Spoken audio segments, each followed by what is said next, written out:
안녕하세요. 반갑습니다. 이제 다섯 번째 과목으로 왔고요. 다섯 번째 과목은 사실은 제가 해드릴 게 많지 않아요. 왜냐면 다 용어에 관련된 거라서 여러분들 좀 따로 공부를 해주실 필요가 있겠고요. 솔직히 기본 강의를 보는 것보다 이 5과목 같은 경우는 기출 문제를 달달 암기하는 것이 나을 수도 있어요. 왜냐하면 모의 모, 정의 이런 개념들이 많아서 그렇게 봐주시면 될 것 같고, 큰 그림으로 보면 두 가지예요. 개발 방법론하고 신기술, 보안, 이런 것들, 공경, 유형 이런 것들. 즉, 그 문제를 반으로 쪼갠다 그러면 개발 방법론하고 비용 산정하는 게 반이고요. 또 반은 신기술이나 또는 인증, 공경, 유형 이런 것들이 나오게 됩니다. 그래서 되도록이면은 앞에 있는 개발 방법론은 제가 좀 설명드릴 내용이 있긴 한데 뒤쪽에 있는 용어를 구체적으로 다 하나씩 설명드리려면은 너무 많은 시간이 소요돼요. 즉, 용어 하나 설명하는데 1시간씩 걸리는데 이걸 200개를 하면 200시간이 걸리잖아요. 그것보다는 여러분들이 한번 페이퍼로 검색해 보시거나 페이퍼로 정리를 하시거나 기출문제로 빠르게 정리하시는 게 훨씬 낫습니다. 그리고 여러분들 점수가 제일 안 나오는 과목이 5과목이에요. 왜 그러냐면 저런 신기술 용어 때문에 그런데 이 신기술 용어가 다시 출제될, 재반복 출제될 가능성이 그렇게 높지 않아요. 그러니까 새로운 문제가 나올 가능성이 있다고. 확률로 보면 적어도 한 회당 적어도 두 개에서 세 문제는 여러분들이 처음 보는 용어를 보게 될 거예요. 그러니까 목표 점수를 정확히 산정하시고 접근하시면 될 것 같아요. 자, 갑니다. 우선 개발 방법론은 1과목에서 봤어요. 그래서 폭포 수형, 나선형, 그 다음에 컴포넌트 베이스 이런 것들이죠. 그리고 여기에서 이제 소프트웨어 재사용에 대한 내용이 나와요. 그래서 합성, 조립할 거냐, 아니면 생성, 새로 만들 거냐에 대한 거고, 프레임워크라고 하는 것은 1과목에서 말씀드렸듯이 얘네를 씀으로 인해서 개발이 쉬워지고, 또 이식성도 있어지고, 이런 것들이죠. 그래서 프레임워크에 대한 개념과 사용하면서 생기는 장점들에 대해서 여러분들이 좀 정리를 하실 필요가 있겠고요. 또 개발 표준이 있어요. 그러니까 우리가 소프트웨어를 개발하는데 어떤 표준에 맞게 제작을 하게 되면 그 소프트웨어의 품질을 어느 정도 인증받을 수 있겠죠? 그것이 바로 개발 표준이에요. 대표적인 모델이 스파이스하고 CMM이에요. 여기에 있는 내용들 간단히 볼 거고, 그 다음에 이제 비용 산정 모델이 자주 출제가 돼요. 그래서 LOC, 코코모, 푼남, 기능 점수 다 번갈아 가면서 자주 출제가 되는데 그 중에서 완전 자주 출제되는 아이는 LOC입니다. LOC. 실기에도 출제가 된 적이 있고요. 객관식으로 많이 나오는 아이는 이 코코모, 필기에서 많이 나오는 애죠. 그리고 프로젝트 기간 산정, 야 이거 몇 달 만에 끝날까를 볼 때를 CPM이나 퍼트 두 가지를 혼합해서 퍼트 CPM 이걸 이용해서 사용하기도 합니다. 그래서 사무자동화에서는 쟤를 따로따로 보지 않아요. 퍼트 CPM 묶어가지고 보게 됩니다. 자, 지금부터는 이제 신기술에 대한 내용인데, 신기술에 나오는 내용들은 여기에 지금 출제됐던 용어들을 제가 다 적은 거예요. 그래서 얘네들을 여러분들이 완벽하게 알고 계신다면, 이 신기술 용어가 한 5개, 6개 나오는데, 이 중에 3개는 맞을 수 있고 2개는 못 맞힌다는 얘기를 하는 겁니다. 그러니까 여러분들이 완벽하게 지금 출제됐던 기출문제는 문제답 다 달달달 하셔서 완벽하게 암기하셔야 돼요. 네트워크에 관련된 거, 소프트웨어에 관련된 거, 하드웨어에 관련된 거, 데이터베이스에 관련된 거. 반복 출제가 되기는 하지만 다른 과목처럼 그렇게 반복 비율이 높지 않다라는 거. 또 개발 보안이에요. 보안은 소프트웨어 개발을 보완하는데 앞에서 우리 뭐라 그랬어요? 개발 표준을 정해야 한다 그랬죠? 그것과 같이 개발을 할 때 있어서 어떤 약속된 규정들이 있어요. 정의된 법규가 있어. 그렇게를 우리 시큐어 코딩 가이드라고 이야기해요. 그리고 여기에서 우리 지금 1과목, 2과목, 3과목, 4과목에서 계속 봤던 암호화 알고리즘을 최종 정리하게 될 거예요. 그리고 정보 보안 3대 요소, 요거 반복 출제되는데 엄청 자주 나와요. 보안 방법론에서 이 세븐 터치 포인트나 클라스프, CLASP라고 이야기하죠. 그다음에 MS SDL 이런 애들. 얘는 오픈 웹 ASP예요. 이거는 국제적으로 공인된 표준 기법 이런 거고 시큐어 OS 이런 애들 우리가 보게 됩니다. 자, 다음에 이번에는 인증 및 통제인데요. 여기에서도 사용자 인증 기법인 지식, 소유, 생체 자주 출제되고요. 접근 통제 모듈에는 벨라 돌파, SSO, 비바 인티그리티, CWM 이런 것이 있고요. 유형도 자주 출제됩니다. 그래서 이것도 좀 보셔야 되겠고 보안 솔루션도 출제돼요. 반복 출제가 높다는 걸 말씀드리는 겁니다. 그리고 방화벽의 구성 형태가 이렇게 있고 얘는 사실은 뭐 한 문제에 한 번 출제가 됐기 때문에 굳이 보실 필요는 없을 것 같고 자 보호 대책에는 이런 방식들 AAA는 인증이에요. 요거는 필기실기 다 출제됐던 아이니까 계속해서 출제될 가능성이 높고요. 자, 다음에 마지막으로 이제 공격 유형이에요. 서비스 거부 공격의 종류, 그다음에 방어하고 감지하는 방법, 악성 코드 종류, 요즘에는 이제 블루투스 공격이 많아서 블루투스 공격, 인증의 AAA 다시 한번 나오네요. 자, 그리고 기타 다른 공격 기법들 이런 것들을 우리가 보게 됩니다. 자, 그러면 본문으로 가서 한번 살펴보도록 할게요. 자, 우선은 소프트웨어 생명 주기 모형이라는 애가 있어요. 소프트웨어 생명 주기라고 하는 거는 소프트웨어가 계획되고 폐기될 때까지의 전체 과정을 SDLC라고 이야기합니다. 그리고 우리 또 뭐가 있어요? 프로토타입 모형, 시제품을 이용해서 만든다라는 거. 폭포 수형은 뭐예요? 얘는 상향에서 하향으로 쭉 떨어지는 걸 의미하죠. 그래서 얘는 한 번 시작하면 끝날 때까지 변경이 불가능하다는 거. 계층적으로 진행된다라는 거. 자주 출제됩니다. 기억하시고요. 자, 나선형 모형. 우리 1과목에서 보셨죠? 뭐예요? 얘는 위험 분석을 기억하시면 되겠죠. 위험 분석. 여기에 나와 있는 이 위험 분석 단계가 있다라는 거. 됐죠? 자, 이 개발 단계 계획 수립하고 두 번째의 분석이에요. 이 순서도 출제됩니다. 그 다음에 개발 및 검증하고요. 고객 평가를 통해서 변경이 되고 그 다음에 평가한 다음에 다시 야, 뭐가 좀 수정이 필요해. 그럼 이런 식으로 하는 거죠. 폭포 수형은 중간 변경이 안 되지만 나선형은 중간 변경이 가능하다라는 거. 기억나시죠? 네. 그다음에 CPM이에요.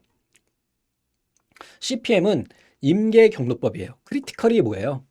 뭐 극단적인, 극적인 뭐 이런 거잖아요. 임계 이런 의미죠. 이게 별건 아니고요. 시험 문제 뭐가 출제가 되냐면 여기서부터 여기까지 가는데 최종 프로젝트 완료 기간이 얼마나 걸릴까를 산정하는 기법이 CPM이에요. 그 중에서도 제일 오래 걸리는 시간을 찾으면 돼요. 그래서 이거는 문제가 뒤에 있나 이게 옆에 이 교재에는 여기 없군요. 이게 절대족보랑 똑같은 책이긴 한데 이 내용이 문제가 빠졌군요. 자, 얘 같은 경우에는 보면은 여기 경로를 다 따라가는 거예요. 여기서부터 여기까지 2일이죠. 여기서 여기까지 가면 4일이죠. 여기서 여기까지 가면 7일이죠. 이렇게 가면 10일이 걸려요. 다음에 이렇게 가면 여기서 2일, 이렇게 가면 5일, 이렇게 가면 10일, 이렇게 가면 14일이 걸려요.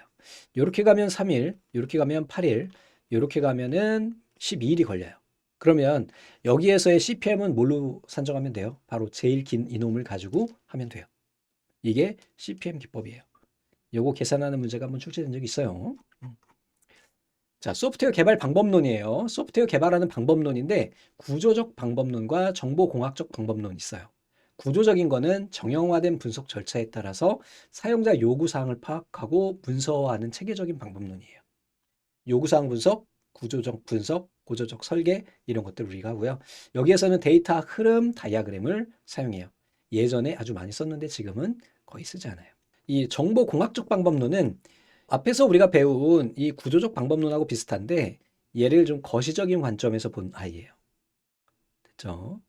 그래서 얘 같은 경우는 정보 전략 기획, 업무 영역 분석, 업무 시스템 설계, 시스템 구축 단계로 구성이 되고 전체적인 어떤 시스템을 공학적으로 접근한 거예요. 공학적으로. 됐죠?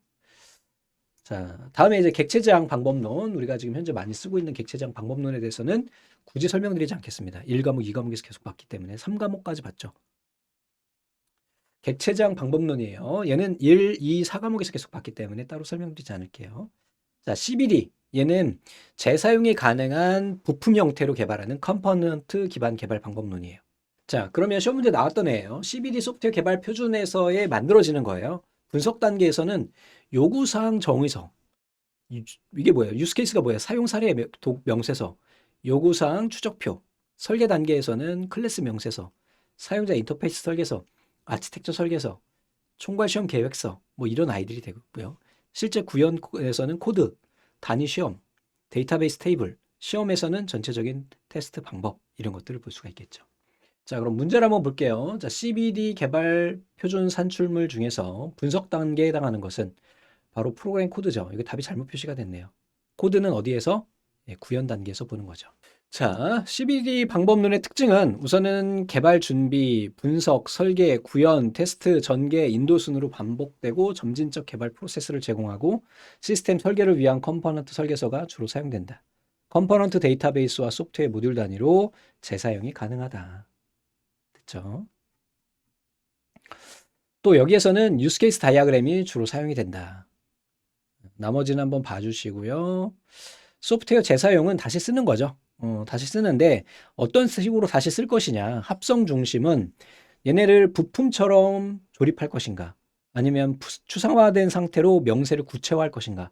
얘는 새로 만드는 거고, 얘는 기존에 있던 애를 조립하는 거죠. 출제된 적 있고요. 자, 비용 산정 모델에는 우리가 종류가 델파이 기법, LOC 기법, 코코모, 푼남, 기능 점수 이런 애들이 있어요. 첫 번째로 이제 전문가 기법이 있어요. 전문가 기법은 전문가가 딱 와서 많이 해본 거야. 그래서 다리 하나 놓는데, 아, 이거 200억이면 돼요. 아유, 건물 하나 짓는데, 아유, 이거 3억이면 될 것 같아요. 이렇게 나오는 거죠. 이게 전문가 감정 기법이고요. 델파이 기법은 산정 요원과 조정자에 의해 산정하는 거예요. 델파이 어떤 건지 아시죠? 얘는 원탁 회의하고 같은 거라고 생각하시면 돼요. 그래서 국회에서 예산을 심사할 때 쓰는 기법이 바로 델파이 기법이에요. 전문가들의 견해를 조정하는 거야. 됐죠? 자, LOC는 아주 가장 직관적이죠. 라인이 몇 개나 나올지에 대해서 예측하고요. 그 예측치를 가지고 계산을 해요. 그래서 여기에 보시면 이제 시험 문제를 보시면 쉽게 우리가 볼 수가 있는데, LOC 기법에 의해서 예측된 총 라인 수가 5만 라인이래요. 그리고 프로그래머 한 명이 200 라인을 친대요. 그리고 얘네가 10명이래요. 이렇게 하면 되잖아. 그러니까 한 달에 총 2,000 라인 치는 거잖아요. 그럼 나누면 얼마 나와? 25 나오잖아. 그래서 25개월이 걸린다라는 것을 계산할 때 쓰는 거. 이게 자주 출제가 됩니다. 자, 그리고 상향식 비용 산정 기법 중에서 LOC 기법에서 예측치를 구하기 위해 사용하는 항목이 아닌 것은 뭐가 있어? 낙관치. 야, 이거 뭐 한 달이면 끝나. 기대치는 야, 적어도 2달 걸리지 않을까? 비관치. 야, 아무래도 3달 걸릴 것 같은데. 이렇게 3가지 값을 가지고 우리가 LOC 값을 계산할 수 있다. 이렇게 그 예측치를 계산하는 문제는 많이 출제가 되지 않고요. 실제로 LOC를 가지고 기간 산정하는 문제가 출제가 된다는 거 기억하시면 될 것 같습니다. 자, 쭉 됐고, 다음에 이번에는 코코모예요. 코코모 기법은 얘도 라인을 기반으로 하는데 총 3개 단위로 구분해요. 이게 자주 출제됩니다. 단순형이에요. 오거닉 모드 같은 경우는 5만 라인 이하일 때 이 개수, 라인 수를 기억하시면 돼요. 자, 세미 디태치드 같은 경우는 30만 라인 이하예요. 즉 50만에서부터 시작해가지고 30만 라인까지. 임베디드형은 얘는 30만 라인 이상이에요. 그래서 기준을 5, 30 이렇게 2가지만 기억하시면 됩니다. 자, 그리고 푼남 모델이에요. 얘는 네일리 노든 곡선이라고 하는 노력 분포도를 이용을 해요. 그래서 푼남하면 네일리 노든 기억하시면 돼요. 여기에 자주 출제되는 문제 있네요. 자, 코코모의 모형의 특징이 아닌 것은 프로젝트 완성하는 데 필요한 맨 몬스로 산정한다. 맞죠? 라인이 있었으니까. 보엠이 제안했다. 원식 코드 라인 수의 비용 산정 기법이다. 비교적 작은 규모에서 주로 우리가 사용한다. 프로젝트 유형에 따라 오브젝트가 아니라 오가닉 아닌가요? 오가닉이었죠? 이게 잘못됐네요. 꽤 난이도 있는 문제예요, 이거. 자, 그 다음에 이 푼남 모델에서 슬림이라고 하는 게 있는데, 여기에서 네일리 노든 곡선과 푼남 모델의 기반을 둔 자동화 추정 도구가 슬림이에요. 얘도 출제가 된 적이 있어요. 네일리 노든에서 푸트남을 찾는 문제가 이렇게 있었고요. 여기에 슬림을 찾는 문제도 있었어요. 다 기억하시기 바랍니다. 개정 전부터 나오던 애들이에요. 자, 기능 점수라고 하는 거는 어떤 소프트웨어에 보면 다양한 기능이 있잖아요. 그 기능을 다 분석하고 그 기능 분석한 기능에 노력이 얼마나 들겠나. 그죠? 이걸 점수로 매긴 거예요. 그래서 기능별 가중치가 이렇게 뭐 단순, 보통, 복잡 이러한 것들을 계산을 해서 만드는 것이 바로 기능 점수다. 비용 산정 요소는 코드 라인 수, 데이터 파일 수, 문서 페이지 수, 입력 유형 수, 출력 보고서 수, 외부 루틴과 인터페이스 수 이런 아이들이 되겠다. 자, 소프트웨어 개발 표준이에요. 그래서 우리 앞에서 이 119는 어디에 쓴다 그랬어요? 테스트를 위한다 그랬고요. 그 다음에 25000 같은 경우는 품질 평가예요. 그리고 12207 같은 경우에는 체계적인 프레임워크를 제공하기 위한 거예요. 기본 생명주기 구분이 나오는데 이거는 지엽적인 문제죠. 획득, 공급, 개발, 운영, 유지 보수예요. 소프트웨어를 평가할 때는 얘를 어떻게 얻게 됐는지, 어떻게 공급할지, 어떻게 개발하는지, 운영은 어떻게 할지, 유지 보수는 어떻게 될지를 우리가 판단하게 되는 게 바로 1207이다. 핵심 키워드만 기억하세요. 자, 다음에 이번엔 스파이스예요. Software Process Improvement and Capability Determination. 그래서 얘는 소프트웨어의 품질 생산성 향상을 위해서 프로세스를 평가하는 거예요. 과정을 평가하는 거예요. 됐죠? 그래서 여기에서는 고객하고 공급자 프로세스, 또 공학 프로세스, 지원, 관리, 조직 이런 걸로 구분을 해요. 그래서 문제를 보면 소프트웨어 개발 표준 중에서 소프트웨어 품질 및 생산성 향상을 위해서 만든 프로세스 평가 도구는 스파이스다. 이렇게 기억하시면 되겠습니다. 스파이스 레벨은 총 5개로 되어 있어요. 그래서 불완전 상태, 어느 정도 되는 거, 어느 정도 관리가 되는 거, 확립이 된 거, 예측 가능한 상태, 완전 최고로 좋은 단계. 그러니까 레벨이 있는 거예요, 평가가. 그래서 수미양가 이렇게 평가를 주는 것을 이야기합니다. 시스템 평가 도구다 이렇게 보시면 됩니다. 자, CMM은 얘는 능력 성숙도 모델이에요. 조직의 업무 능력 평가 표준이라서 얘는 어느 정도 얘네가 지금 성숙했느냐라는 걸 보는 거고, 얘도 레벨이 5개예요. 그래서 초보 단계, 반복 단계, 정의 단계, 관리 단계, 최적 단계 이런 거죠. 그래서 이런 레벨을 볼 수가 있다. 이 시험 문제가 어렵게 출제돼요. 이게 좀 지엽적이다 보니까 얘네를 좀 기억을 하시는 게 좋겠죠. 그래서 문제를 통해 가지고 CMM은 뭐 계획 단계라는 건 여기 없잖아요. 그래서 이렇게 나온다라는 거. 자, 그리고 이제 스파이스도 마찬가지로 단계가 5라고 했는데 얘는 5개인 거 알면 그냥 틀린 걸 알 수 있는 내용이었고요. 자, 이번에는 CMM의 인티그레이션, 통합이 됐어요. 얘는 조직의 개발 프로세스 역량 성숙도를 평가를 해요. 그렇죠? 자, 이번에는 테일러링이에요. 테일러링이라고 하는 거는 우리가 그 옷 맞추러 가면 팔 길이나 다리 길이 이런 거 맞춰주는 거 있죠.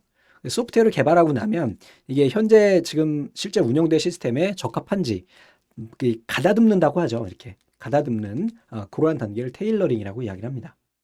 자, 테일러링을 지정할 때는 고려사항들이 몇 가지가 있어요. 그래서 우선 내부적 요건과 외부적 요건이 있는데 내부적 요건은 납기나 비용, 구성원의 능력, 목표 환경, 고객 요구사항, 프로젝트 규모, 보유 기술. 즉 우리가 지금 프로젝트를 진행하는 데 있어서 필요한 것들이죠, 다.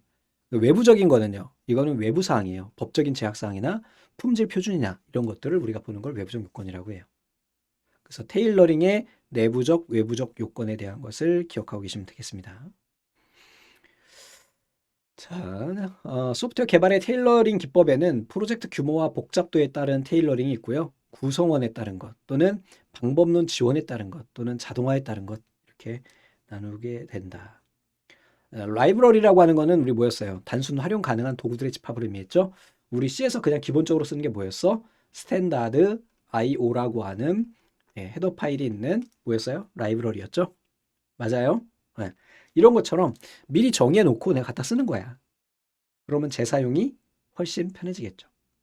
소프트웨어 프레임워크라고 하는 거는 뼈대라고 말씀드렸죠. 비슷한 유형의 소프트웨어 프로그램을 재사용 가능한 아키텍처와 협력하는 형태로 통합된 집합을 프레임워크라고 한다. 즉 소프트웨어를 쉽게 개발할 수 있도록 뼈대를 미리 만들어주는 역할을 한다. 이걸 이용함으로 인해 가지고 설계 재사용을 지원한다. 단넷 프레임워크, 스프링 프레임워크 이런 거죠. 자, 프레임워크와 라이브러리의 차이예요. 프레임워크는 틀이고요. 라이브러리는 도서관의 책입니다. 이 두 가지 기억하시면 될 것 같고, 자, 소프트웨어 개발 시에 프레임워크를 적용하면 개발이 쉬워지고요. 복잡도가 줄고요. 이식성이 높아지고 품질 보증, 운영 용이성, 개발 코드가 줄어들겠죠. 변경 용이성, 코드의 재사용성 이런 것들이 있다. 자, 옆쪽에 문제가 있는데 한번 읽어보시면서 풀어보시면 그렇게 어렵지 않게 여러분들이 되실 것 같아요. 자, 스프링 프레임워크라고 하는 거는 자바 플랫폼의 오픈 소스 어플리케이션 프레임워크예요. 그리고 얘를 우리가 어디에서 쓰냐면 정부에서 사용해요. 대한민국 전자정부 표준 프레임워크가 스프링이에요. 이걸 왜 만들었냐면은 웹을 개발을 할 때 동사무소에서 만들 때, 시청에서 만들 때, 국가기관에서 만들 때, 국회에서 만들 때 어떤 표준이 없다면 얘네가 서로 자료를 주고받을 때 굉장히 복잡해지겠죠. 그래서 얘네를 규정을 해놓은 거야. 이걸로 개발해. 이렇게.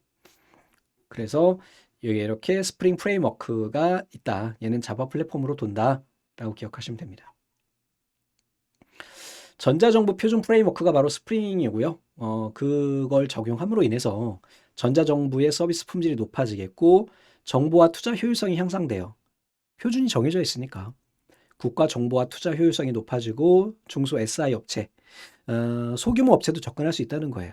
여기에 그 기준에만 맞추면 되니까. 선진 국가 정보화 추진 기반 및 환경 제고. 단넷 프레임워크는 마이크로소프트사에서 만든 거죠. 나머지들은 한번 쭉 봐주시고요. 자, 이제 네트워크 구성이에요. 네트워크가 왜 또 갑자기 나오느냐? 사실은 얘가 이제 앞에 나오는 4과목의 네트워크 부분에 나와야 되는 게 맞긴 하는데, 뒤에 이제 네트워크에 대한 어떤 보안 관련된 내용들이 나오다 보니까 얘가 여기 들어갔어요. NCS 모듈에 여기 들어있어. NCS 모듈이 참 애매한 게, 모듈이라는 건 하나의 기능을 하잖아요. 그렇다 보니까 그 모듈이, 모듈 안에 중복되는 게 되게 많아요. 그래서 걔네를 이렇게 들어갈 수밖에 없다는 거. 자, 네트워크 구성은 성형은 이렇게 생겼어요. 링형은 이렇게 생겼어요. 그림을 기억하시면 돼요. 그리고 우리가 일반적으로 집에서 쓰는 공유기 형태인 버스형. 버스 노선이 있고요. 버스가 여기에 다녀요. 이렇게. 그리고 내려주는 거야. 각각 단말기에. 신호를 전달하는 버스라고 하는 라인이 있고 여기서 데이터를 주고받을 수 있도록 하는 거예요. 그림을 보시면 돼요. 트리 형태, 망 형태. 망 형태에서는 어떤 문제가 나오냐면 여기에 이 망형에서의 요게 망 노드 개수 계산하는 거예요. 이 망형은 이렇게 생겼고요. 여기서 시험 문제 기억하실 거는 이 선이죠. 간선수 계산하는 거. 예를 들면은 단말기가 지금 4개잖아요. 그러면은 4, n-1 나누기 2를 이용을 해서 계산해요. 그러면은 4, 3, 12 나누기 2 하면 6개가 필요하다는 거죠. 하나, 둘, 셋, 넷, 다섯, 6개. 얘네를 망형이라고 하는 거는 다 1대1로 연결돼야 되거든. 계산하는 공식 기억하시고요. 자, 네트워크 장비예요. 허브는 여러분들 댁 내에 있는 공유기 뒤에 보면 이렇게 포트가 4개가 있죠. 컴퓨터 꽂는 거 있잖아. 이게 허브예요. 단순하게 단말 장치들을 연결할 때 씁니다. 자, 브릿지라고 하는 거는 데이터 링크 계층에서 맥 어드레스 어쩌고저쩌고 하는데 그냥 근거리 통신망과 근거리 통신망을 연결할 때 써요. 랜과 랜을 연결할 때 쓴다. 자, 다음에 이번에는 스위치는요. 이거는 우리 좀 전에 봤던 허브하고 같은 거예요. 이제 허브하고 같은데 얘는 지금 지능을 가지고 있어요. 그래서 L2 스위치, L3, L4, L7 얘네는 뭐냐면 OSI 계층이에요. 2계층에 해당하는 거, 3계층에 해당하는 거, 4계층에 해당하는 거 이런 거죠. 그래서 여기서 여러분들이 기억하셔야 될 거는 L4 스위치예요. 자, L4는 뭐예요, 우리? 물, 대, 내, 그다음에 세, 표, 응 이렇게 되겠죠. 그러면 L4는 트랜스포트예요. 전송 계층이라고. 그래서 여기에서는 로드 밸런서를 적용해요. 즉 서버가 이렇게 분산되어 있을 경우에 네이버 서버가 뭐 이렇게 3개, 4개가 연결이 되어 있을 경우에 이 L4 스위치를 여기다 달아주면 들어오는 패킷을 분석해서 얘네들이 지금 놀고 있는데 좀 여유가 있는 부분으로 이렇게 전송을 해주는 거죠. 야, 네가 처리해, 네가 처리해 이렇게 할당해주는 애가 L4 스위치가 된다. 됐죠? L2 스위치는 일반 허브하고 똑같아요. 꼭 보시면 돼요. 대신에 허브가 종류가 2가지가 있거든요. 그러니까 그냥 단순하게 이 라인이 하나고 컴퓨터를 4개 연결하는 이러한 형태가 있고요. 지금 여기서 보고 있는 스위치는 어떠냐면 만약에 단말을 4개 연결할 수 있는 포트가 4개가 있다면 얘네가 연결되는 포트가 다니는 통로가 개별로 할당이 되어 있는 거예요. 얘는 병목 현상이 발생할 수 있어. 여기에서 보내고 여기에서 동시에 보내면 여기에 병목 현상이 발생하잖아요. 근데 얘는 어때? 각각 전용 라인이 있기 때문에 속도가 빠르죠. 됐죠? 자, 라우터는 얘는 경로 설정할 때 써요. 주소 찾아갈 때. 게이트웨이는요. 여러분들 아파트에 보시면 아파트 현관 있죠? 이 아파트 한 동에 뭐 30층이다 그러면 적어도 60세대가 살잖아요. 그럼 택배 아저씨가 들어올 때 여기가 102동인지 103동인지 알아야 103동에 뭐 1303호를 갈 거 아니야. 그지? 그래서 이 네트워크라고 하는 애를 식별해낼 수 있는 기준이 되는 애가 바로 게이트웨이예요. 아시겠죠? 여기에 보면은 뭐 어쩌고 저쩌고 나오는데 가장 핵심 포인트는 관문 역할을 한다. 자, 버추얼 로컬 어리어 네트워크는 물리적 배치와 상관없이 랜을 구성하는 거예요. 됐죠? 얘는 브로드캐스트, 방송용 도메인을 구분할 수 있게 해주는 기술이다. 우리 이어가지고 네트워크 관련 신기술을 한번 살펴보겠습니다. 우리 4과목에서 잠깐 본 적이 있는데요. 라우팅 프로토콜 있었잖아요. 그래서 뭐 인터 게이트웨이라고 하는 IGP도 있었고, 그리고 바깥쪽에 있는 EGP도 있었고, 그러니까 경계에 있는 EGP도 있었고, 그 중에 이제 인터 게이트웨이에 해당하는 RIP라고 하는 애가 있었죠. 그래서 얘는 시험 문제 자주 출제가 돼요. 필기구, 실기구 자주 출제가 되는데 실기로도 나온 적이 있습니다. 얘의 가장 핵심적인 거는 최단 경로 탐색에 벨만 포드 알고리즘을 이용을 했다. 그리고 얘는 거리 벡터 라우팅 알고리즘이다. 이렇게 기억하시면 되겠고요. 여기서 또 한 가지 시험 문제 자주 나오는 거는 이 홉 카운트가 자주 나와요. 이렇게 RIP의 홉 카운트는 15 이하로 한다. 이렇게. 그 이유는 이게 내부에서 사용되는 거기 때문에 너무 경로가 많아지면은 안 된다라는 거예요. 이 홉이라고 하는 게 단말 하나에 하나하나 이렇게 생각하시면 됩니다. 그러니까 내가 거치고 가는 경로를 15개 이하로 한다. 이렇게 기억하시면 되겠어요. 자, OSPF는 얘는 링크 상태 라우팅 프로토콜이라고 이야기했죠. 또 반복해서 나오게 되는데 얘도 한번 출제된 적이 있어요. 얘 같은 경우에는 링크 상태 라우팅 프로토콜이라고 이야기를 했죠. 그래서 이 포인트를 기억하고 계시면 됩니다.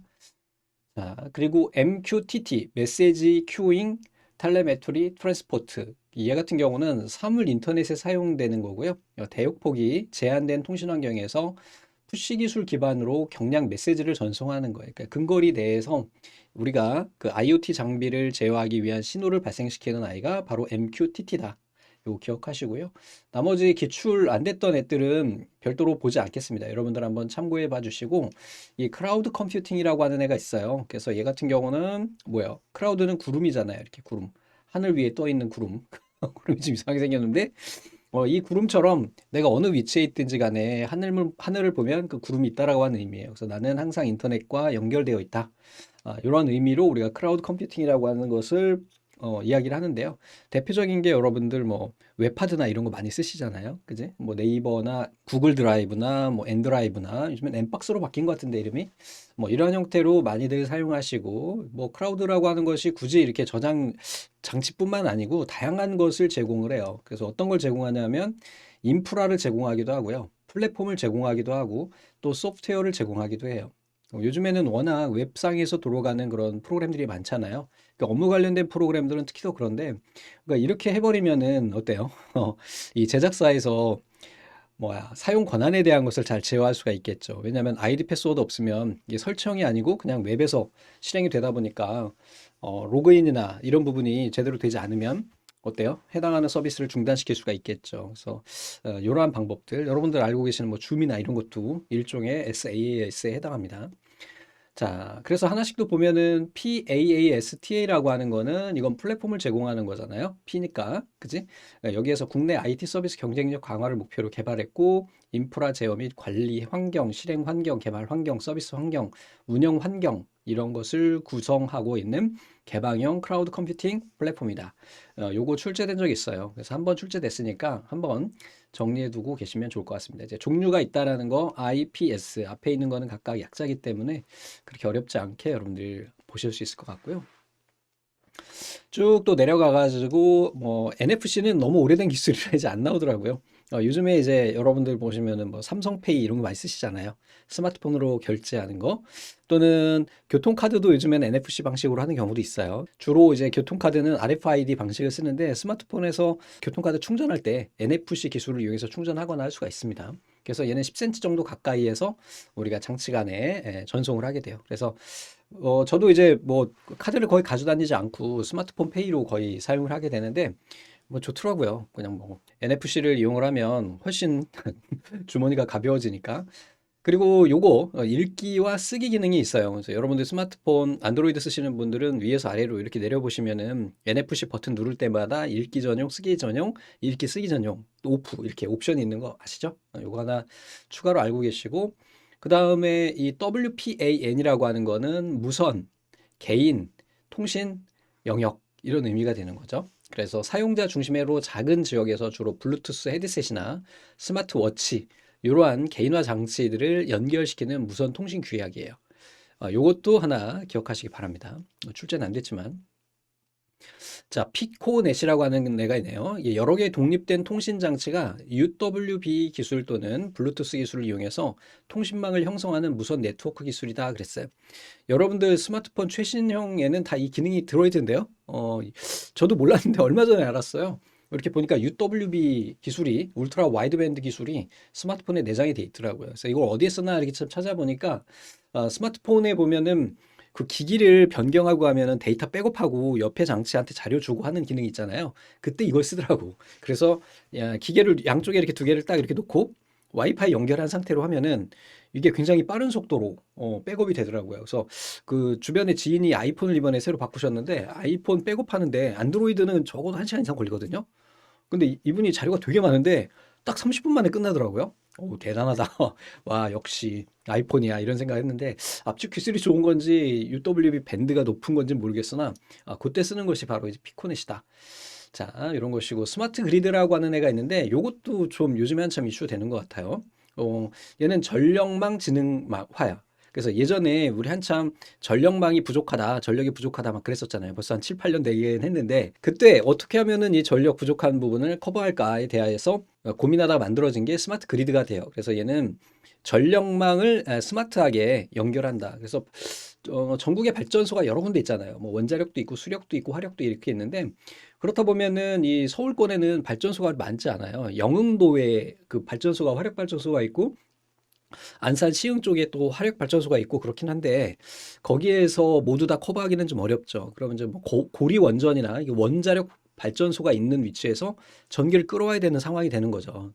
경기도권이나 서울권에 우리나라 전 국민의 거의 반 이상이 사니까 그런 상황에서 전력을 공평하게 좀 필요한 곳에 잘 넣어줄 수 있도록 스마트하게 전력 공급을 하는 시스템이다. 이렇게 기억하시면 될 것 같아요.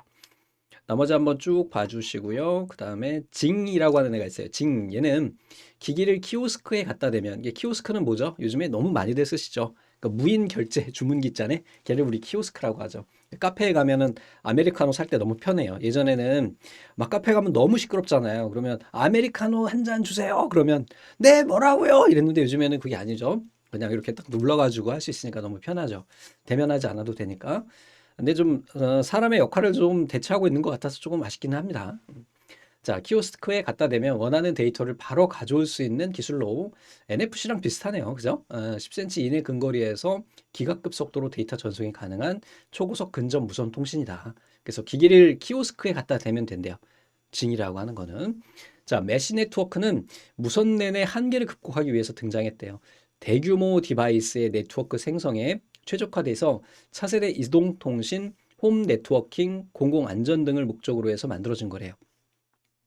메시라고 하는 게 이제 그 뭐예요? 이게 망이잖아요. 그래서 이런 망형 네트워크에서 기존의 무선 네트워크는 아무래도 그 무선 그 대역이나 주변에 너무 많은 공유기로 인해서 그 충돌로 인해서 속도가 떨어지거나 하는 것이 있는데 이런 것을 좀 해결하기 위한 그런 방법이다. 자, 다음에 얘는 파장 분할 다중화 방법이에요. 그래서 얘 같은 경우는 웨이브 랜스예요. 그러니까 레이저 빛을 이용을 해가지고 여러 반송파 신호를 단일 광섬유에 적용하는 기술이에요. 그래서 광섬유에다가 우리가 이제 전반사라고 하는 기술을 이용을 해가지고 신호를 보내게 되는데 이 신호가 이제 좀 더 그 광섬유에 더 많은 걸 보내고 싶었던 거죠. 그래서 여기에다가 파장을 분할하는데 파장이 이 광섬유에 가는 빛의 색깔을 바꾸는 거예요. 빛의 색깔을. 그러니까 빛이 뭐 빨간색만 가는 게 아니라 파란색도 가고 노란색도 막 가고 이렇게 할 수 있잖아요. 그래서 색깔을 다르게 해가지고 우리가 보내는 그러면 더 많은 데이터를 보낼 수 있잖아요. 그거를 우리가 이야기한다. 그래서 파장이 서로 다르니 파장이 다르다는 거는 우리가 이제 색이라고 보시면 돼요. 그래서 색이 다른 복수의 광신호를 동시에 이용을 해서 광섬유를 다중화하는 방식이에요. 그래서 예전에는 이제 광섬유 하나에 빛 하나만 갔지만 요즘엔 다양한 색깔을 동시에 보내기 때문에 훨씬 더 많은 데이터를 보낼 수 있다라고 하는 게 WDM이에요. 자, 개방형 링크드 데이터, 이게 웹에서 누구나 사용할 수 있는 무료 공개된 연계 데이터를 우리 LOD라고 이야기한다. 간단히 봐주시고요. 쭉 봐주시고 저전력 블루투스. 얘는 반경 10m 내에 2.4GHz 주요 대역의 저전력 저용량 데이터 송신이 가능한 블루투스 기술이에요. 이게 블루투스 이어폰 같은 거 쓰신 분들 아시잖아요. 배터리 적어도 하루에 한 번은 충전을 해야 되잖아요. 그래서 얘 같은 경우는 더 그것보다 적은 전력을 소모한다. 시계나 장난감, 비컨, 그리고 착용 컴퓨터 이런 데 많이 사용한다 그랬어요. 자, 이 비컨은 또 뭐냐면 이거는 이제 블루투스 4.0 기반으로 해가지고 주변에 신호를 전송해주는 그런 기술이고, 얘도 신기술 용어에 예전에는 조금씩 언급이 됐던 아이예요. 그래서 얘는 블루투스 4.0에서 사용되고요. 주변에 자료를 주고받을 수 있는 그런 정보통신 기기다, 이렇게 봐주시면 될 것 같아요. 자, 쭉 됐고, 이번에는 소프트웨어하고 하드웨어 관련 신기술이에요. 우선은 첫 번째 SDDC입니다. 얘 같은 경우는 가상 데이터 센터라고도 하고, 추상화, 풀링, 자동화 등을 통해서 인프라를 가상화하는 데이터 센터를 의미한대요. 그래서 얘는 가상 데이터 센터다, 이렇게 생각하시면 쉽게 되실 것 같고요. 그 다음에 텐션플로우라고 하는 거는 이것도 이제 구글에서 개발한 인공지능형 프로그램 개발 오픈소스 프레임워크예요. 즉 얘는 인공지능 응용 프로그램 개발용 오픈소스 프레임워크다. 텐서플로우예요. 텐서플로우. 이것도 출제된 적이 있고요. 머신러닝, 딥러닝 됐고, 디지털 트윈도 이제 한번 출제된 적이 있어요. 그래서 물리적인 사물하고 컴퓨터하고 동일하게 표현되는 가상의 모델이에요. 그래서 실제 물리적인 자산 대신에 소프트웨어로 가상화한 자산을 디지털 트윈을 만들어서 시뮬레이션 한다 그랬는데, 어떤 내용이냐면은 만약에 내가 도시를 재개발할 거예요. 그러면은 도시 재개발하려면은 이렇게 전체 도면이 있을 거 아닙니까? 그러니까 신도시를 개발한다 그러면 얘를 가상화 해가지고 이 도시를 새롭게 디지털화 하는 거예요. VR 형태로. 그리고 나서 거기서 개발을 하는 거죠. 그래서 이번에 뭐 저기 사우디에 좀 살만한 형님, 빈살만 형님께서 뭐 무슨 대규모 신도시를 개발한다고 막 하더라고요. 그래서 거기 나오는 거 보니까 거기 어떻게 할지에 대한 어떤 그런 조망도 같은 게 막 나오는데, 그게 일종의 이제 디지털 트윈이다. 그래서 개발을 어떻게 해 나갈 거지에 대해서 우리가 이제 실제 물리적인 것을 가상화해서 가상 상태의 쌍둥이를 하나 만들어 놓는다. 이렇게 기억하시면 되겠습니다. 자, 쭉 봐주시고, 여기에 이제 보시면은 앞에서 이제 PAAS, 뭐 IAAS가 있었는데, 이게 또 BAAS가 있어요. 이제 백엔드라는 게 있고, 백엔드가 뭘까? 먼저 보죠. 자, 블록체인 개발 환경을 클라우드로 서비스하는 개념으로 블록체인 네트워크의 노드 및 추가가 아주 쉽게 일어날 수 있도록 하는 그런 기술이다 그랬어요. 그래서 백엔드라고 하는 거는 뒤쪽이라는 의미죠. 프론트엔드는 앞쪽이고, 그래서 보통은 프론트엔드는 사용자 인터페이스 쪽을 이야기하고 백엔드는 구조 쪽을 이야기하죠. 그래서 이 블록체인 개발 환경에서의 노드 추가, 제거, 편하게 할 수 있도록 만든 게 BAAS다.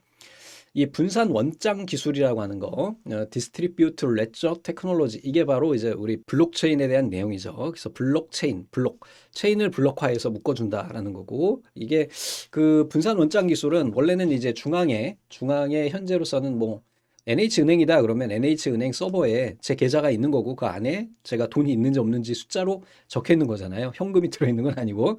이런 상황인데, 만약에 이제 NH가 문제가 발생한다거나 하면, 문제가 발생하면 내 돈은 다 날아가는 거지. 그래서 이걸 탈중앙화라고 이야기를 하는데, 국가에서 이런 부분을 어느 정도 다 검사를 하고 있잖아요. 우리가 일일 이체가 500만 원이 넘어가면 이게 국세청에 다 신고가 되는 것처럼, 이런 것을 다 하다 보면 사람이 자유롭지 못하잖아. 아니 내가 친구한테 한 10억 정도 이렇게 선뜻 줄 수 있잖아요. 근데 그걸 가지고 무슨 뭐 증여했다, 아니면 뭐 불법 비자금이다, 막 이렇게 할 수가 있으니까 난 그런 건 난 원치 않는다. 그게 바로 이제 블록체인이 나오게 된 개념의 시작이었고, 이 분산 원장 기술의 시작이었죠. 그래서 이런 중앙에다 서버를 하나 두고 자료를 모아놓는 게 아니라 이 모든 자료에 대한 원장을 여럿이 가지고 있는 거예요. 그리고 걔네를 비교해서 어떤 것이 진짜인지를 확인을, 인증을 받는 것. 이게 바로 비트코인이잖아요. 그지? 요걸 우리 분장 원장 기술이라고 한다.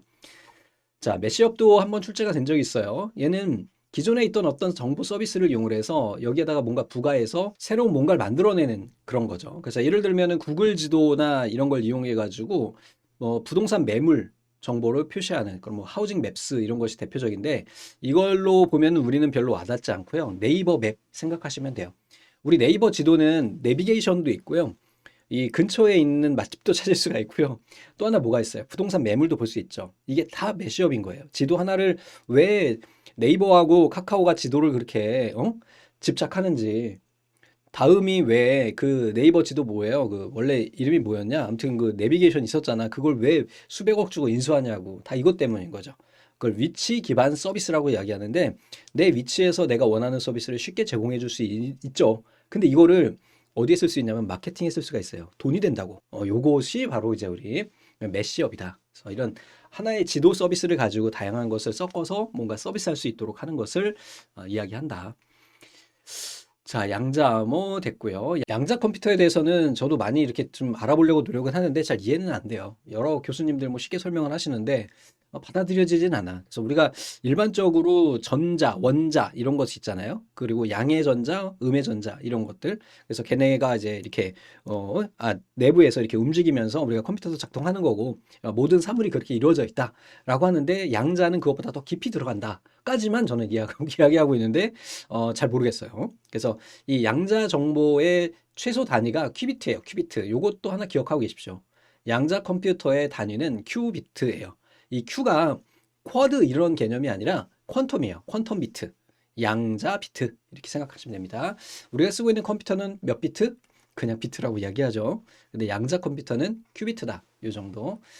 자, 엔스크린. 저 요즘에 아주 그 넷플릭스 결제하면서 신세계를 맛보고 있어요. 원래 뭐 그렇긴 하지만, 여러분들 뭐 유튜브도 마찬가지로 내가 로그인한 상태로 영상을 보다가 컴퓨터로 옮겨가서 똑같은 아이디로 로그인을 하면 내가 봤던 영상 들어가면 이어서 보게 되죠.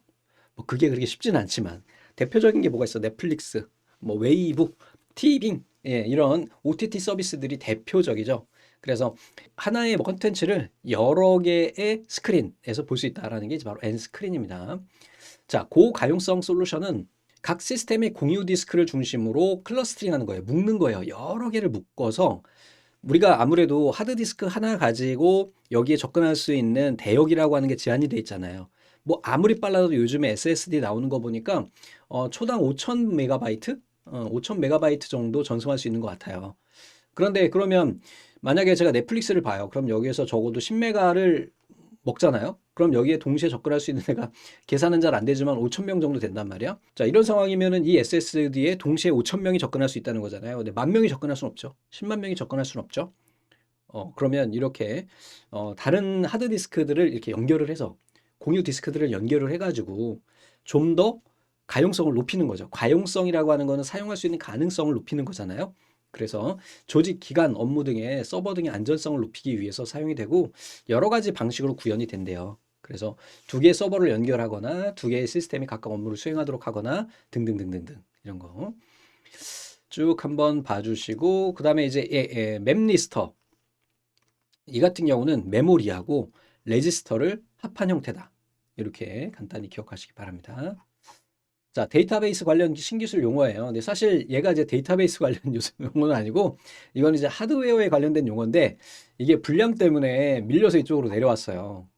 원래 레이드가 요만큼만 있었는데 이게 실기 문제에 출제가 되면서 이거 이제 공전하시는 선생님께서 선생님 이거 좀 많이 좀 늘려주세요.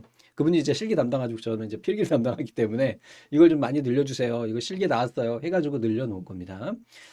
우선은 이제 레이드라고 하는 거는 하드디스크 있죠? 이게 외부 디스크를 어떻게 연결을 해가지고 어떤 가용성을 높이거나 신뢰성을 높이기 위한 도구다. 이렇게 보시면 돼요. 여러분들 댁내에 나스 다 하나씩 있으시잖아요. 시놀로지 나스 하나씩 다 없으신가요? 저는 이제 아무래도 이제 동영상 업체를 운영하다 보니까 동영상을 관리해야 되는 경우가 많아요. 이게 강사님들하고 자료도 주고받고 해야 되기 때문에 나스가 두 대가 이렇게 있거든요. 이 나스라고 하는 게 어떤 거냐면 하드디스크를 여러 개를 연결을 해요. 그래서 뭐 연결하는 방식에 따라서 직렬로 연결할 수도 있고 아니면 병렬로 연결할 수도 있어요. 그 방식을 표현한 것이 레이드 레벨이에요. 그래서 이렇게 연결을 하거나 이렇게 연결하거나. 자, 이렇게 연결하면 어때요? 1테라짜리랑 1테라짜리랑 연결하면 이게 합쳐져 가지고 2테라짜리 하드로 디스크가 하나로 인식하게 만들 수가 있어요. 여러분들 컴퓨터도 내부에 레이드 시스템이 다 되어 있어요. 메인보드에 조금만 가격대가 있는 메인보드를 쓰시면 그냥 하드디스크를 레이드로 묶을 수 있어요. 컴퓨터 내에서. 또는 요즘에 윈도우즈 10에서는 기본적으로 레이드 기능을 제공을 해요. 이걸 논리적으로 하나의 디스크로 묶을 수 있는 기능도 제공을 하고 있어요. 대신에 똑같은 디스크에 되긴 하지만 자, 반대로 이렇게 병렬로 연결을 하면 어때요? 얘가 1테라고 얘가 1테라면 얘는 묶어가지고 1테라야. 대신에 동시에 여러 명이 접근할 수 있어요. 가용성이 높아지겠죠. 맞아요. 얘는 용량이 늘어나겠죠. 요것이 이제 레이드에 대한 개념이에요. 자, 얘네를 어떻게 연결할 것인지에 대한 것인데 우선은 레이드 0은 두 개의 하드디스크를 병렬로 연결을 해요. 그래가지고 얘네를 하나의 디스크로 하는데 얘는 어떤 거냐면은 디스크를 두 개를 이렇게 달면 얘네는 성능 향상을 위한 거라서 어떻게 자료를 들어가면 A1 여기 들어가고요. A2 들어가고 A3 들어가고 여기 A4 들어가고 이렇게 두 개의 하드디스크에 데이터를 나눠서 넣는 거야. 굉장히 가용성이 높여지겠죠. 속도가 빨라지겠죠. 왜? 보통은 예전에는 혼자서 일했던 걸 둘이서 나눠서 하니까. 대신에 얘의 약점은 이게 하나 뽀사지면 데이터 유실이 발생할 수가 있어요. 그죠? 이렇게 문제가 되고. 자, 이번에 이제 레이드 1 같은 경우는 두 개 이상의 하드디스크를 병렬로 연결하는데 동일한 데이터가 들어가요. 얘를 그래서 뭐라고 이야기하냐면 미러 방식이라고 그래요. 미러 방식. 여기에는 분할해서 들어갔잖아요. 그게 아니라 얘 같은 경우는 여기에 A1, 여기도 A1, 여기 A2, A2 이런 식으로 똑같은 데이터가 들어가는 거예요. 그럼 얘는 어떨까요? 신뢰성이 높아지겠죠. 됐죠? 자, 레이드 2 같은 경우는 여러 개의 해밍 코드 검사를 별도의 디스크에 저장을 해요. 그래서 얘는 신뢰도를 높일 수 있어요. 더. 미러링, 이 레이드 1에서 확장된 건데 미러링을 하는데 오류 검출할 수 있는 별도의 디스크를 사용을 해요. 됐죠? 자, 다음에 레이드 3는 얘는 별도로 페리티 체크용 디스크를 별도로 두는 거예요. 자, 레이드 4 같은 경우는 데이터 블록으로 분산 저장하고 하나의 페리티 검사 디스크를 사용해요. 그래서 얘네를 쭉 보시면은 여러분들 이제 구글링으로 레이드 이렇게 검색하시면 그림이 나와요. 그래서 뭐 제가 정규 강좌라면은 그거를 다 보여드렸는데 이렇게 근데 지금은 그럴 시간이 없으니까 한번 구글링 하셔가지고 레이드 그림을 한번 보십시오. 그러면 그 그림을 보시면 아 얘네가 어떻게 되는지에 대해서 쉽게 아실 수 있을 것 같아요. 그리고 밑에 있는 1 플러스 0, 0 플러스 1 이런 것들도 얘네들은 이제 혼합한 형태가 되겠죠. 그래서 어떻게 하면은 가용성과 신뢰성을 높일 수 있을까에 대한 고민에서 나온 것이다. 자, 다음에 다스라는 애가 있어요. 얘는 하드디스크와 다른 데이터 장치를 호스트 버스 아답터에 직접 연결하는 방식이다 그랬어요. 우리 좀 전에 이제 나스라고 하는 애를 잠깐 이야기 드렸었잖아요. 이 나스는 네트워크 에어리어 스토리지예요.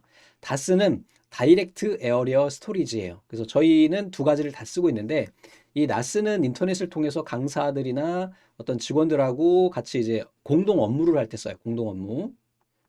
이 다스는 강의 영상을 백업해 놓을 때 써요. 강의 영상 백업용으로. 뭐냐? 얘는 컴퓨터에 그냥 바로 장착을 하게 되면 레이드를 지원하기도 하는데 일반적으로 레이드를 지원해서 할 수도 있지만 네트워크에 연결된 애는 아니에요. 그래서 대용량 저장을 위해서 많이들 쓰시죠. 유튜버 하시는 분들은 다 쓰실 거예요, 이걸. 그래서 만약에 뭐 10테라짜리 하드디스크를 뭐 4개 연결한다 그러면 40테라가 되는 거잖아요. 그래서 고용량이 많으니까 요즘에는 4K로 영상 촬영 많이들 하시니까 이때 쓰는 게 바로 다스예요. 다스. 얘는 USB로 연결해요. 얘는 뭘로 연결해요? 와이파이나 랜 케이블로 연결해요. 그렇게 기억하시면 돼요. 자, SAN은 스토리지 에어리어 네트워크예요. 그래서 네트워크상에서 광채널 스위치의 이점인 고속 전송과 장거리 연결, 멀티 프로토콜 기능을 이용을 해서 여러 종류의 운영체제를 가진 다른 운영체제 상태에서 각각 기억 장치를 공유할 수 있도록 하는 백업 장치예요. 나스는 좀 아까 우리가 말씀드렸었고, 자, SDS예요. 얘는 자, 소프트웨어 디파인드 스토리지예요. 얘는 가상화를 적용한 저장 공간이다. 이렇게 그냥 정리하고 계시면 됩니다. 그래서 컴퓨팅 소프트웨어로 규정하는 데이터 스토리지 체계고 일정 조직 내에 여러 스토리지를 하나처럼 관리하고 운영하는 컴퓨터 운영 환경이다. 그래서 얘는 스토리지, 저장 장치의 자원을 효율적으로 나눠 쓰는 것이다. 데이터 웨어하우스나 빅데이터는 우리 데이터베이스에서 적응 봤고요. 데이터 마이닝은 이런 빅데이터에서 유의미한 것을 캐내는 거죠.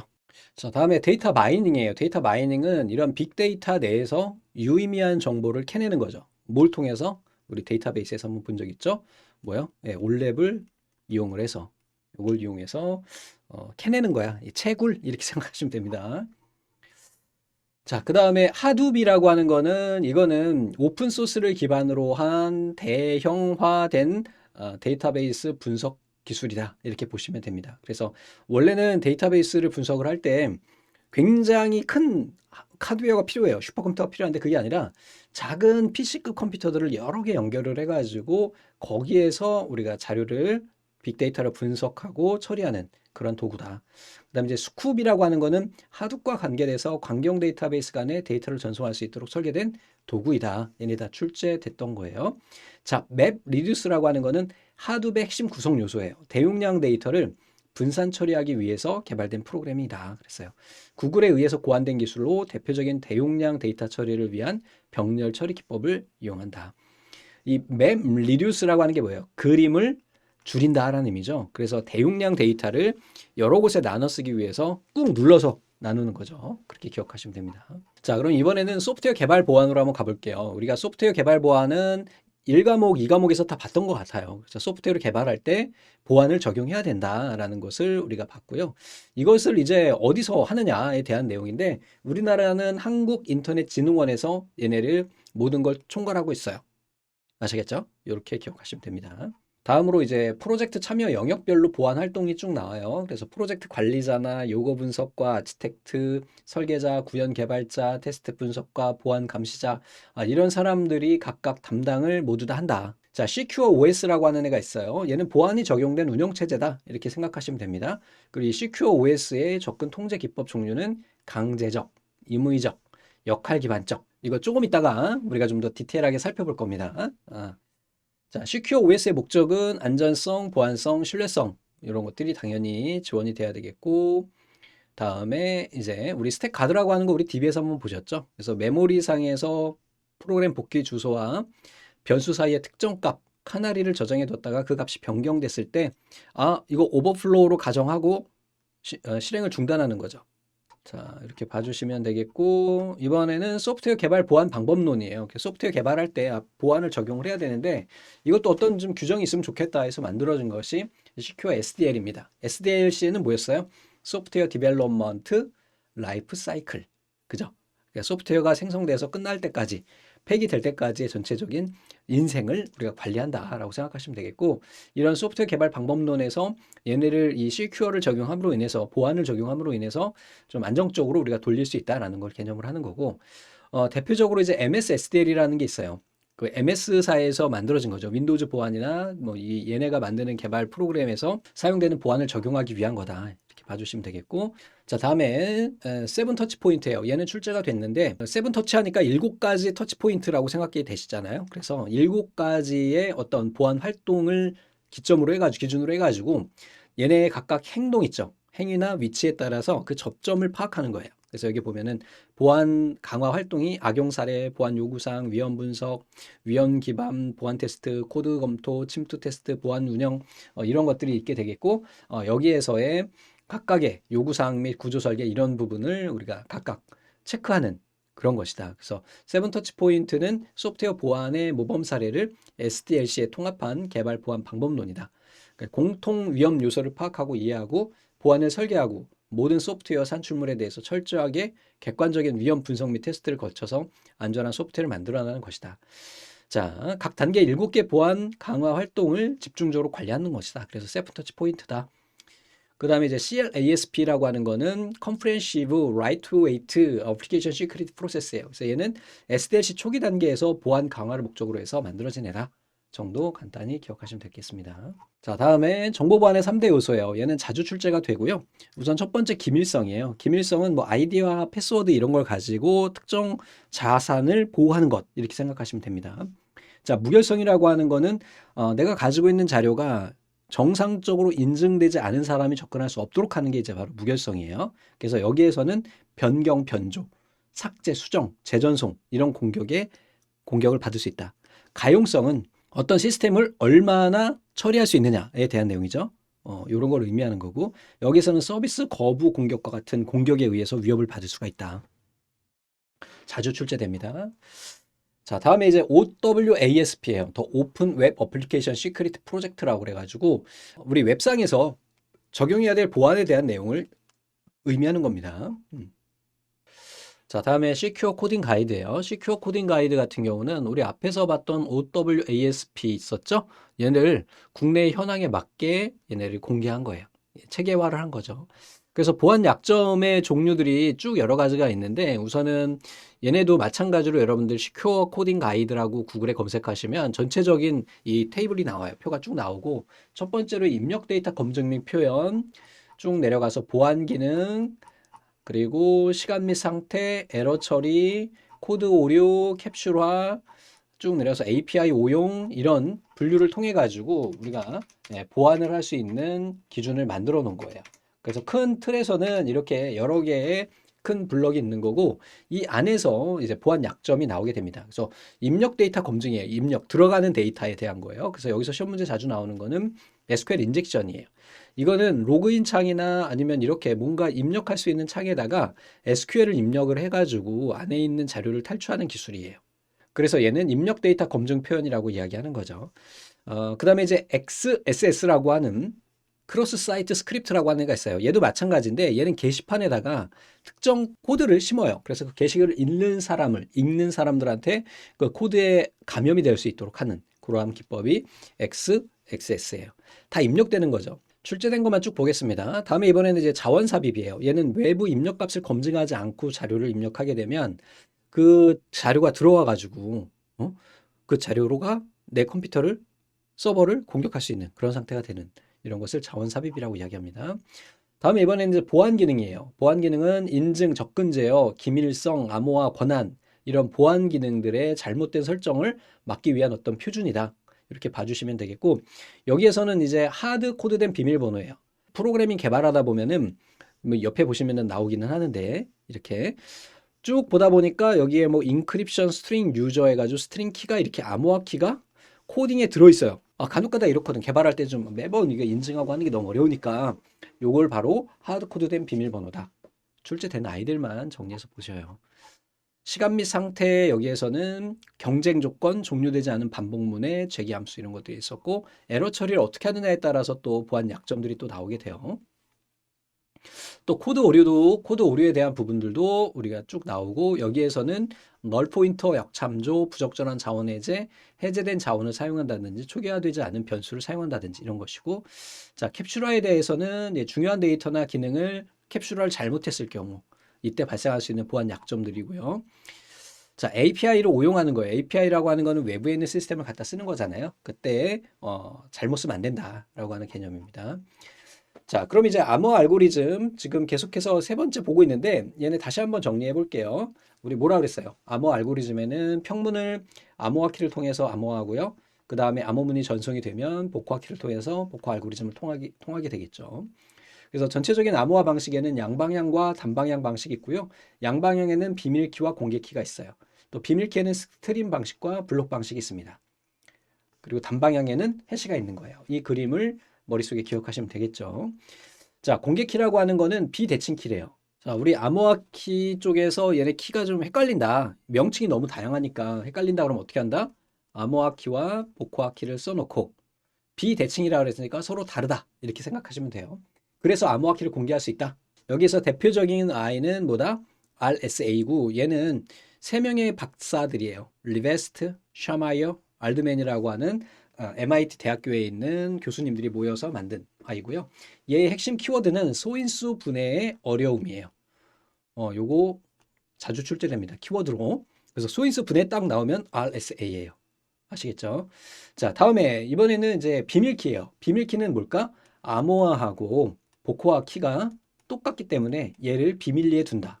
이렇게 기억하신다고 말씀드렸죠. 그래서 대칭키 암호화 기법, 개인키 암호화 기법이라고도 한다. 그래서 여기에서 이제 또 암호화 방식에 보시면은 스트림 방식의 RC4, A5, 1, 뭐 이런 처음 들어보는 이상한 아이들이 있고요. 그 다음에 이제 블록 방식. 대표적으로 우리가 많이 쓰는 아이들이죠. 그래서 우리 뭐라 그랬어요? 여기에서는 인크립션이라고 하는 ES라고 하는 애가 들어간다고 이야기했죠. ES, E가 많이 들어가. 블록 방식이면서 비밀키 방식이 자, 비밀키 방식이면서 블록 방식인 알고리즘은 DS, AS, SEED, IDEA처럼 E가 들어간다. E가 이렇게 기억하시면 될 것 같아요. 자, 그리고 여기에서 이제 DS에서 또 시험 문제 나오는 게 요거 말씀 한번 드렸죠. 평문을 64비트로 블록하고 실제 키 길이는 56비트로 해요. 그래서 전사 공격에 얘는 취약하다. 자, 이렇게 정리하고 계시면 되겠고 오른쪽에 문제 한번 쭉 보시면서 정리하시면 될 것 같아요. 자, 여기 하나 있는데 요거 한번 볼까요? 자, 암호화 키하고 복호화 키가 동일해요. 그럼 어떻게 해야 돼? 키를 비밀리에 둬야 되겠죠? 비밀키라 그랬죠? 비밀키에서는 우리 못 쓴다고요? 2가 들어간다 그랬죠. 이렇게 찾으면 돼요. 아시겠죠?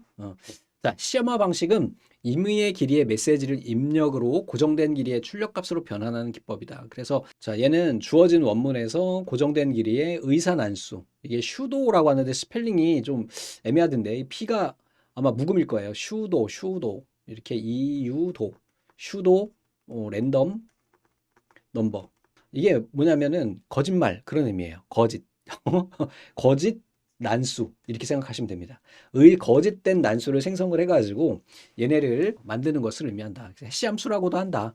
그래서 암호화를 할 때 해시함수를 이용을 해가지고 다른 사람이 읽지 못하도록 한다. 됐죠? 그리고 블록체인에서 체인 형태로 사용돼서 데이터의 신뢰성을 높일 수 있고 여기에서는 SHA라고 하는 그리고 MD5 다 해시이기 때문에 H가 들어가요. 그죠? 이렇게 기억하시면 될 것 같아요. 자, 해시에 3 저항성이 있어요. 역상 저항성, 제2 역상 저항성, 충돌 저항성 이런 애들이 있다.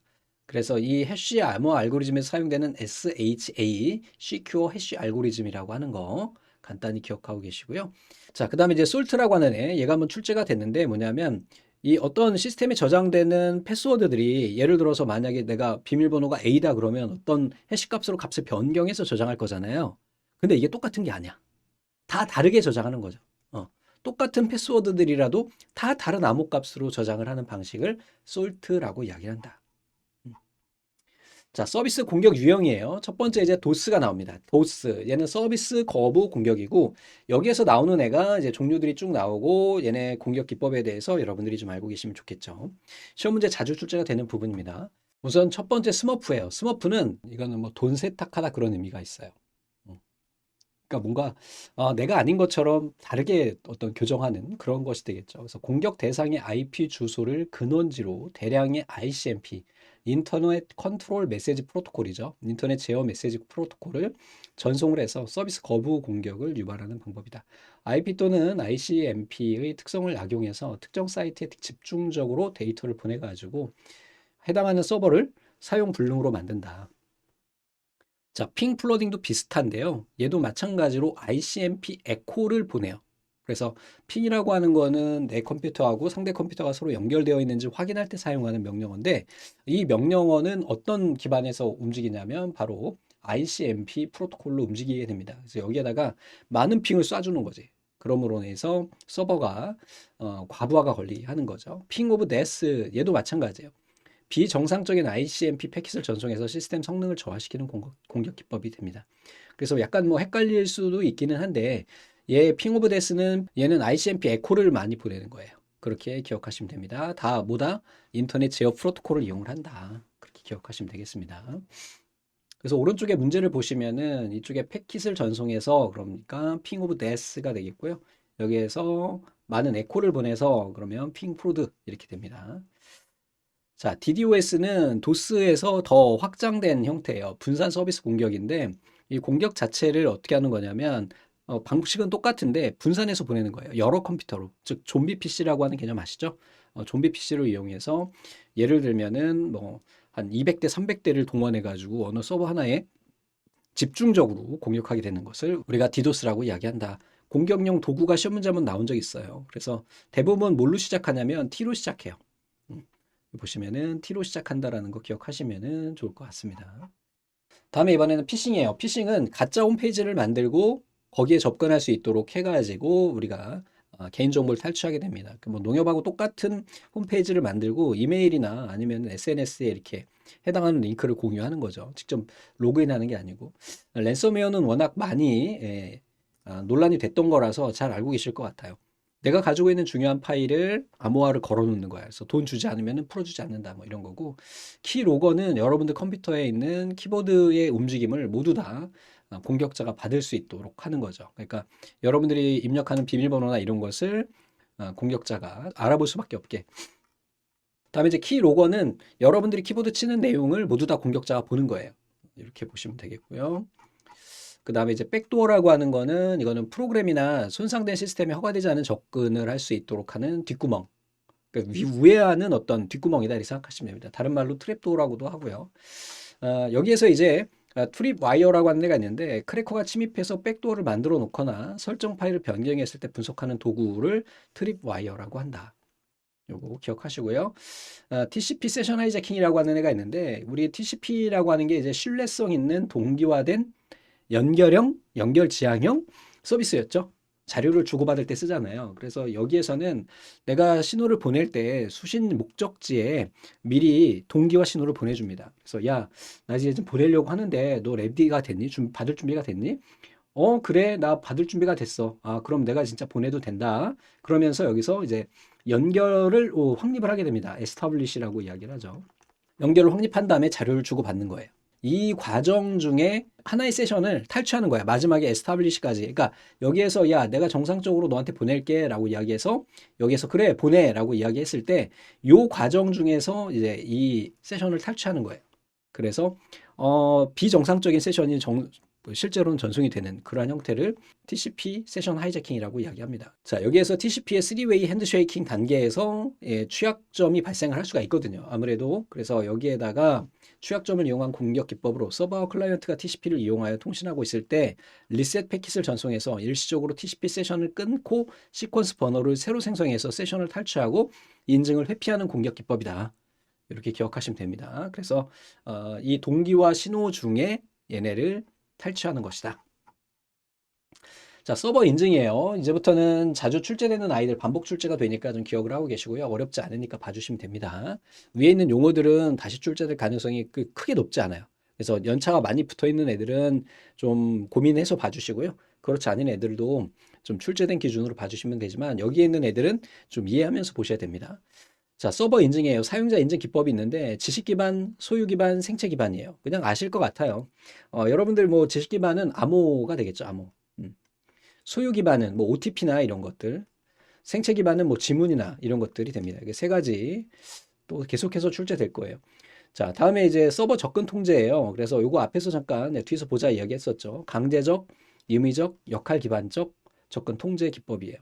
대표적 접근 통제 모델에는 벨라 파듈라 모델이 있고요. 얘는 군대 보안 레벨처럼 정보의 기밀성에 따라서 상하 관계가 구분된 정보 보호를 위해서 사용한다. 군대용이다. 이렇게 생각하시면 됩니다. 그리고 여기 접근 통제 요소도 이제 시험 문제 한번 나온 적이 있어요. 자, 그래서 쭉 내려가서 또 SSO라고 하는 용어도 나오게 되는데요. 싱글 사인온이에요. 여러분들 구글 로그인 아시죠? 구글에 로그인이 되어 있으면 어때? 한번 로그인하면 다른 사이트도 그냥 로그인할 수 있죠? 네이버 로그인처럼 이걸 SSO라고 하고요. 필기, 실기 다 한 번씩 출제가 됐으니까 기억하시고요. 자, 그래서 이제 접근 통제 방식에 대해서 이제 자세히 살펴보게 되는데 강제적 접근 방식하고 임의적 접근 방식 그리고 세 번째 역할 기반 접근 통제 방식이 있어요. 그래서 얘네를 요거 하나로 보시면 돼요. 요거 하나로. 요것도 출제가 됐고 각각 다 출제가 됐는데 요 표 하나를 가지고 설명을 하면은 여러분들이 이해가 좀 쉬우실 것 같아요. 그래서 우선은 맨데토리니까 강제적이에요. 얘는 시스템이 얘네 권한 부여를 합니다. 얘는 임의적 접근 통제예요. 그래서 얘는 데이터를 가지고 있는 소유자가 제어를 해요. 얘는 중앙 관리자가 이 권한에서 이 롤에 따라서 권한을 주게 됩니다. 그래서 얘는 접근 결정을 보안 등급에 따라 하고요. 얘는 신분에 따라 하고 얘는 역할에 따라 해요. 정책 변경 관점에서 보면은 MAC 같은 경우는 좀 고정적이고요. 얘는 변경이 좀 쉽고 얘네도 변경이 쉬워요. 얘는 중앙 집중적이고 구현이 용이하고 얘는 관리가 편해져요. 즉 얘는 시스템이 담당을 하고요. 얘는 데이터 소유자가 담당하고 얘는 중앙 관리자가 담당해요. 얘는 레벨에 따라서 얘는 신분에 따라서 얘는 보안 등급에 따라서 이렇게 적용이 된다. 다시 한번 하나씩 보겠습니다. 자주 출제가 되기 때문에 강제적 접근 통제 방식은 중앙에서 정보를 수집하고 분류해서 보안 레벨을 미리 결정하고 얘는 정책적으로 접근 제어를 수행하는 방식이에요. 대표적인 모델 좀 전에 봤던 벨라 나파둘라 이 방식이 있다라는 거. 자, 임의적 방식은 정보의 소유자가 레벨을 가지고 있는 거예요. 그래서 주체 또는 소속 그룹의 아이디에 근거해서 객체에 대한 접근 제한을 설정하는 거죠. 그래서 객체별로 세분화된 접근 제어가 가능해요. 왜냐? 소유자가 이 권한을 설정할 수 있기 때문에. 역할 기반은 직책에 따라서 과장이 접근할 수 있는 거, 대리가 접근할 수 있는 거, 사장이 접근할 수 있는 거 이런 역할 기반적으로 우리가 하게 된다. 얘네는 계속 자주 출제되고 있으니까 꼭 기억하시고요. 이 표도 출제가 됐어요. 자, 보안 아키텍처는 당연히 우리가 소프트웨어 개발할 때 보안을 적용해야 되는데 그러한 아키텍처도 미리 보안 아키텍처를 사용하면 좋겠다라는 개념이고 보안 프레임워크도 마찬가지죠. 자, 보안 솔루션이 나와요. 보안 솔루션에는 IDS라고 하는 애가 있습니다. 얘는 침입 탐지 시스템이에요. IDS, 침입 탐지 시스템. 얘네는 침입 공격에 대해서 탐지하는 것을 목표로 하는 보안 솔루션이다. 그래서 탐지하는 거예요. 탐지, 디텍션. 그래서 침입 탐지 기법에는 오용 탐지와 이상 탐지가 있어요. 자, 오용 탐지라고 하는 거는 이미 발견된 공격 패턴과 일치하는지 확인하는 거고, 이상 탐지라고 하는 거는 행동 패턴을 이용하는 거예요. 제가 좀 다르게 행동하는데 이런 거죠. 오용 탐지는 기존에 이거 썼는데 이거는 좀 패턴이 다른데 이런 거죠. 그래서 오용 탐지는 공격 패턴과 일치하는지 검사하는 거예요. 미리 규정된 가이드가 있다는 거예요. 정확하게. 이상 탐지 같은 경우는 행동 패턴을 분석해야 돼요. 그래서 얘는 통계적으로 보기 때문에 좀 빠르게 처리하기가 좀 어려워요. 자, 그리고 여기에 보시면은 이제 폴스 포지티브하고 폴스 네거티브가 있어요. 얘 같은 경우는 해석을 하면 어떻게 될까요? 거짓 양성이 되고요.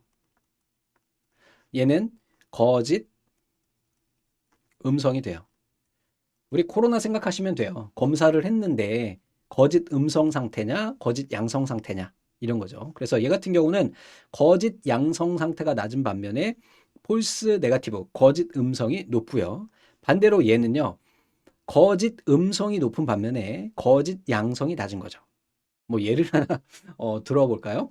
제가 예를 하나 들어볼까요? 요거 이해하실 수 있게. 제가 코로나가 한참 막 30만 명 이렇게 막 대유행할 때 그때 갑자기 주말 됐는데 몸이 무겁고 그런 거예요. 근데 처음 느끼는 그런 통증이었어.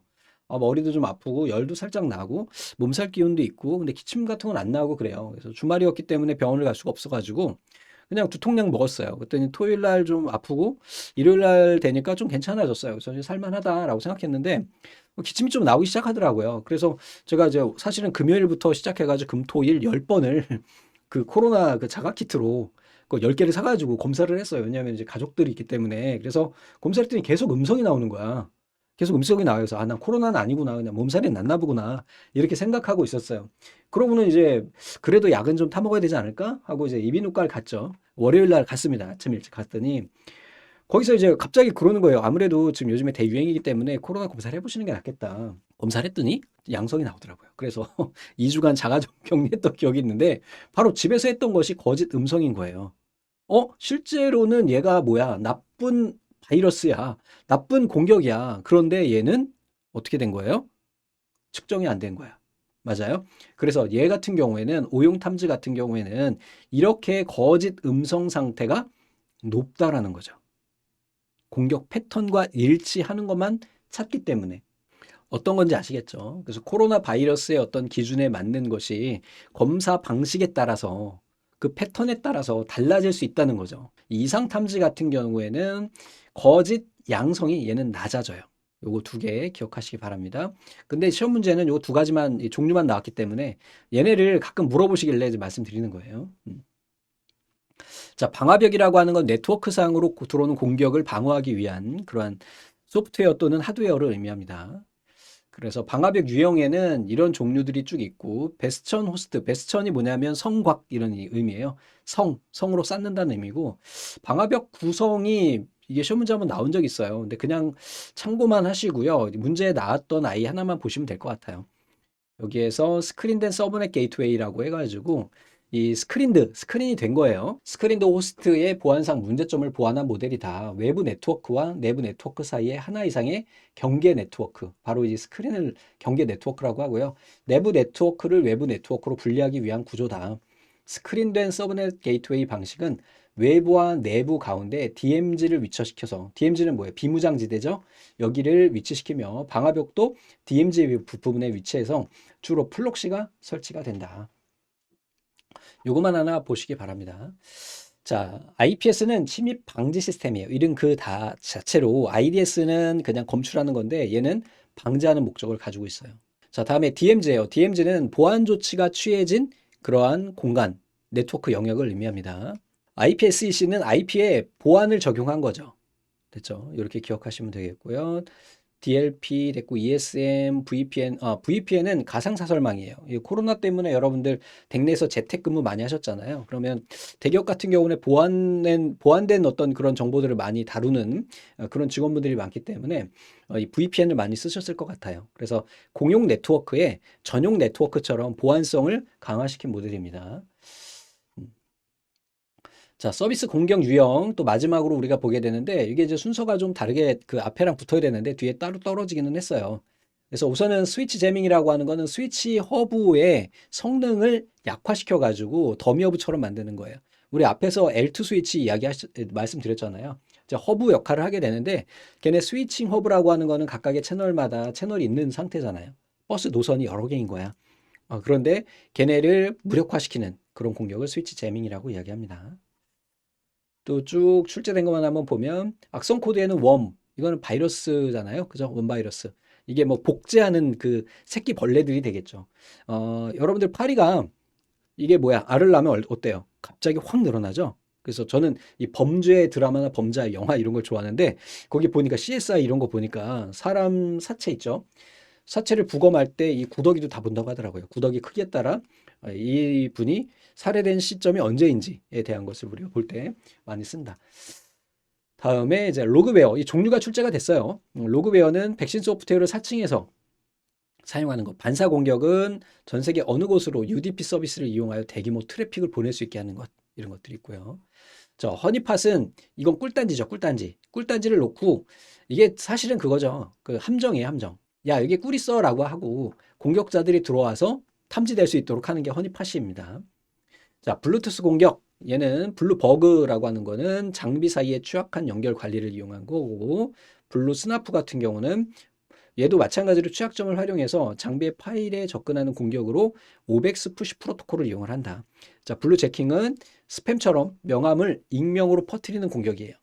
시험 문제 한번 출제됐는데 좀 난해하죠. 좀 어렵긴 한데 이쪽에 이제 문제가 있으니까 한번 정리하시면서 봐주시면 되겠습니다. 그 다음에 DPI 앞에서 한번 본 적이 있는데 OSI 7 레이어까지 깊숙이 우리가 패킷을 검색하는 그런 형태를 의미한다. 자, AAA 이것도 이제 필기실기 다 출제가 됐어요. 그래서 우리가 시스템 사용자가 로그인 명령을 내리는 과정 중에서 동작을 인증, 권한 부여, 계정 관리로 구분한다. 그래서 여러분들이 뭐 네이버에 로그인하면 아이디 패스워드하고 어때요? 로그인을 딱 누르는 시점이 인증이고요. 로그인을 하면 어때요? 여러분들이 하실 수 있는 것들 있죠. 실명 인증하기 전까지 또는 실명 확인했을 때 볼 수 있는 것들 있잖아요. 그러니까 카페를 만들고 싶다.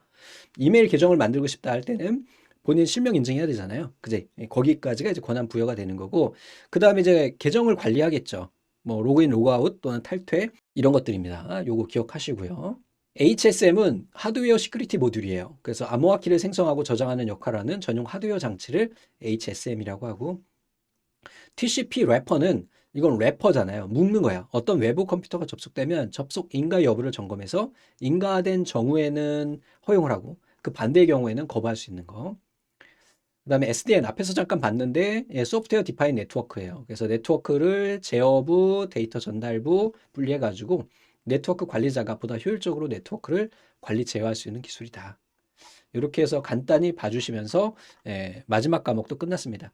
제가 좀 빨리 진행을 했는데 그 이유는 그냥 전체적인 흐름만 한번 여러분들이 빠르게 보시고 그 뒤에 기출문제나 아니면은 키워드로 기출문제 검색해서 방법을 알려드린 거예요. 그래서 여기에서 진짜 이제 정규로 강의하자면 20시간 정도 나오는데 10시간 언더로 이 강의를 제공하려고 굉장히 노력을 많이 했습니다. 그래서 약간 좀 허접한 강의가 됐을 수도 있긴 한데 그만큼 그 허접한 부분을 여러분들이 시간을 투자해서 노력을 해주시면 될 것 같습니다.